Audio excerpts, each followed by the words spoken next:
G'day, guys. Elwood here from Passion for Film, and I'm back with another fantastic film chat. Elwood Film Chats with Elwood. I don't know. Should I give this series a name? I'm not sure. Let me know what it should be called. Anyway, it's been a very wet morning here, but I thought I haven't given you guys a video for over 2 weeks, so I think it's about time. Anyway, I'm going to be talking today about Happy Gilmore 2, which I watched the other night. And I think I should start this off by saying Adam Sandler is my favorite actor. There we go. For you guys wondering, Adam Sandler is my favorite actor. Previously, I would have said Leonardo DiCaprio, just based off from a skill standpoint, who's your favorite actor? You think, oh, okay, he's a good actor. He's a good actor that I look up to. And in terms of actual career wise, I probably do look up to DiCaprio the most. But then I thought about it. Your favorite doesn't have to be the best. It just has to be one that you like the most, one that entertains you the most. If I was talking about this from a football standpoint, maybe I could say I could say Cole Palmer's my favorite footballer, which I don't know he isn't. I don't think I really have a favorite, but I could say Cole Palmer rather than Messi or Ronaldo. Anyway, I don't know why I went on a bit of a rant there, but Adam Sandler is my favorite actor. There we go. First of all, did we need a sequel? That is the question I was asking myself up until I watched the film. I was thinking, "Oh, please, please, please, please don't be shit." We had Karate Kid, the new one. What was that called? Karate Kid Legends. Oh god! As soon as I was watching the re-release of Revenge of the Sith, and the trailer for Karate Kid Legends came on, and I just looked to my mate and I thought, oh god, that is going to be terrible. And I don't know, it was pretty terrible. And then we had Sonic 3, which actually came out a bit ago. But yeah, that was pretty appalling also. Uh and then Megan 2 is coming out this year, I think. I actually watched the first Megan in theaters, I think. Yeah, I did in theaters, and I can't say that one was great. So I don't know why they are making a sequel. But I guess what I'm trying to say here is there's a lot of lack of original ideas, uh, and they're just taking pre-established IPs and just making another one because they can, and they know people will watch it because they like the previous film. So that's what I was dreading from Happy Gilmore 2, is that it would just be a crap sequel, basically. But I don't know. Was it crap? You'll have to watch the rest of the video to find out. Nah. Anyway, Adam Sandler's return as Happy Gilmore. I was thinking, would it be the same? And you know what? I guess the basic answer here is no. No, it wouldn't be the same. Because the first Happy Gilmore, Adam Sandler was in his 20s. Now he's in his late 50s. It's not going to be the same. But they made up for it. And they made up for it with the fact that basically every other character was funny. All right. Adam Sandler didn't carry it. It was a group project. Everybody put in a little bit. But yeah, everything everything that Happy Gilmore had in the first film, that the funny rage and stuff they had with other characters, like all of Happy Gilmore's sons. The scenes where they just absolutely crash out at people. That is, oh, it was so funny.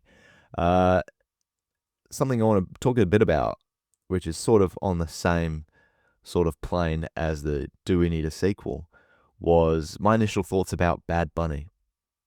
I've never seen, or sorry, heard any of Bad Bunny's music, but I knew that he was an artist, and I thought, oh, are we just doing the thing where we get somebody young in, you have that marquee factor of a pre-established celebrity, and hope that people are, or bringing in a younger audience, I guess, from having uh, a a current celebrity in.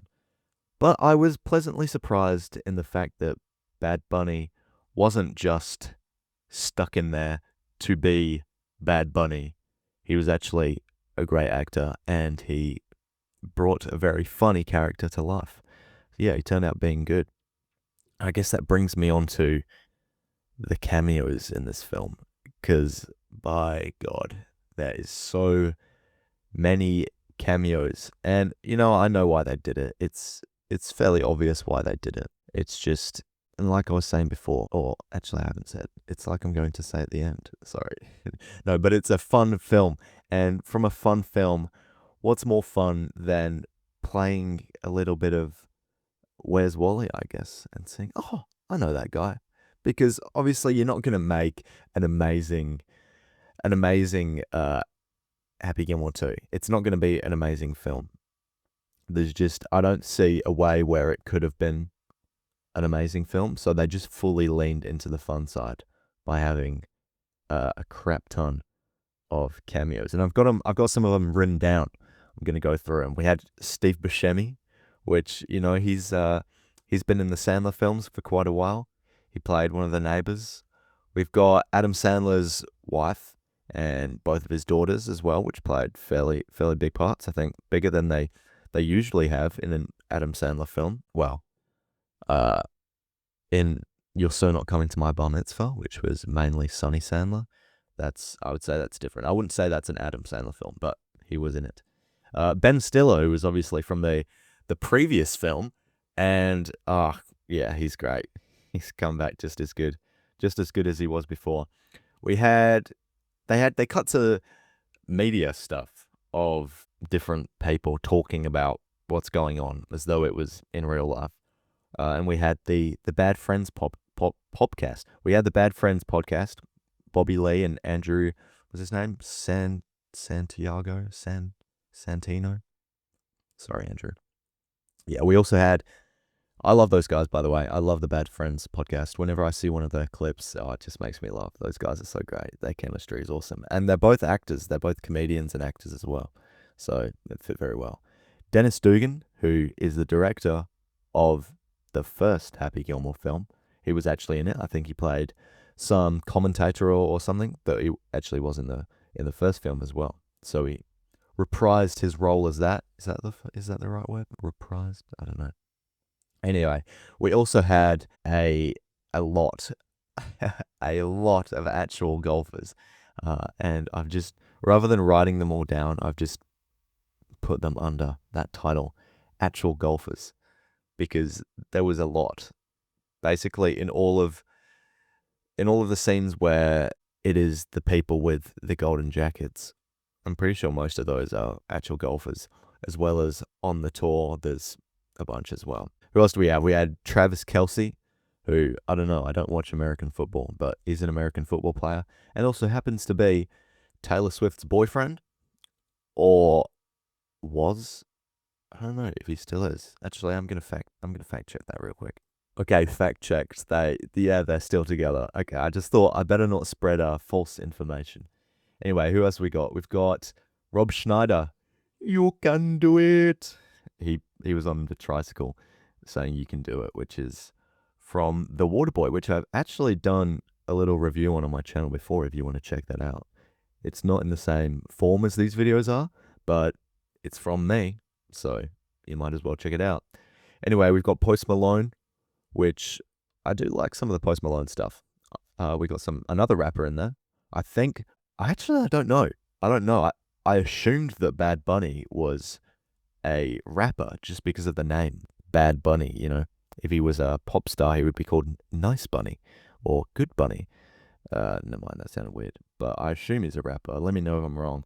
So we've got two rappers there. We've got Maxwell Jacob Friedman, MJF, which when I was watching the film, I was actually saying to my dad, it's so funny how all of the other sons are just sort of normal looking guys, and then this guy looks like he's about 30 and he's absolutely jacked and he's huge, and it turns out he's a pro wrestler. He's like a WWE guy. So we got MJF there. We've got Eminem. Eminem, obviously a legend, but in this film I did not like his acting. I don't know. I understand why they did it, like what they were doing. Obviously he came back as the son of that guy, of the jackass guy. You will not make this putt, you jackass. Came back as the son of that guy, which I feel like they probably needed that because they were bringing back old characters and something else, all of the characters from the previous film, from them to now, who have sadly passed away. They had them in the graveyard scene where he has a little bit of a fight with Shooter McGavin. And also, I think I can't remember exactly when it is, but they all appear up in the sky and they're like waving or something, which was very nice to see that. But I think, yeah, they wanted to bring back everybody. And actually, I missed out somebody. The guy who plays was Mr. Something, the guy who had his nail through his head, absolutely huge guy. The person who plays his son, which when I was watching it, I thought, oh, that must be one of the basketballers from Hustle, and it was. I didn't actually check if he was from Hustle. I'm just assuming that, but he is a basketball player. But yeah, he was, oh my God, watching that, I was like, that is ridiculous. How can a human literally be that big? Maybe the people that he was standing next to, they got shorter people, I don't know, but he was, wow, he was a large human being, I'll tell you that. But back to Eminem, sorry. Yeah, I understand why they did it, and rather than just having another actor be that character, they decided to have that marquee factor and make it somebody that people go, oh, is that Eminem? And that's exactly what they did. My dad was like, what? That's Eminem. I didn't like his acting, but yeah, I understand why they did it. Anyway, there was not a moment in this film without comedy, okay? And sorry, that's probably a bit of an exaggeration there. But one of the bits that made me laugh the most, or something that comes to my mind the most when I think about funny bits from this film, was when Oscar's crazy cousin, which is actually played by somebody like off SNL or something. I don't know. When I went through the list of cameos, it came up with a bunch of people who are like comedians and stuff. But I feel like if they're actually an actor, that's not really a cameo, is it? Because well, actually, never mind. I rest my case because I included actual actors in the. Okay, never mind. Forget that. But yeah, that was one of my favorite parts when Oscar's crazy cousin is talking to them, and then I don't know, he just runs away. But as he's running away, he just jumps up, boing, grabs a police officer's hat, and just runs away. And the police officers chase him up. I don't know why I found that so funny. I guess it's just the chaotic nature of him. He does other chaotic stuff, but that made me laugh quite a bit because it was just so uncalled for. I did not expect it to happen whatsoever. All right, now I want to talk a little bit about something personal. Is it personal? I don't know. I feel like this isn't something I should be talking about on the internet, but I like to be upfront. I like to be honest with you guys. Here's a little insight into my life. Okay, so I watched You're So Not Coming to My Bar Mitzvah maybe a year ago, maybe a bit more than that. I don't know. But basically from watching that film, I fell in love with Adam Sandler's daughter, Sunny Sandler, which I've just realized in my notes is auto-corrected to Sunny Sandlee. Awesome, Sunny Sandlee. But yeah, after watching that, I thought I have to marry this woman. So that's sort of become a thing for me now. That is my wife there.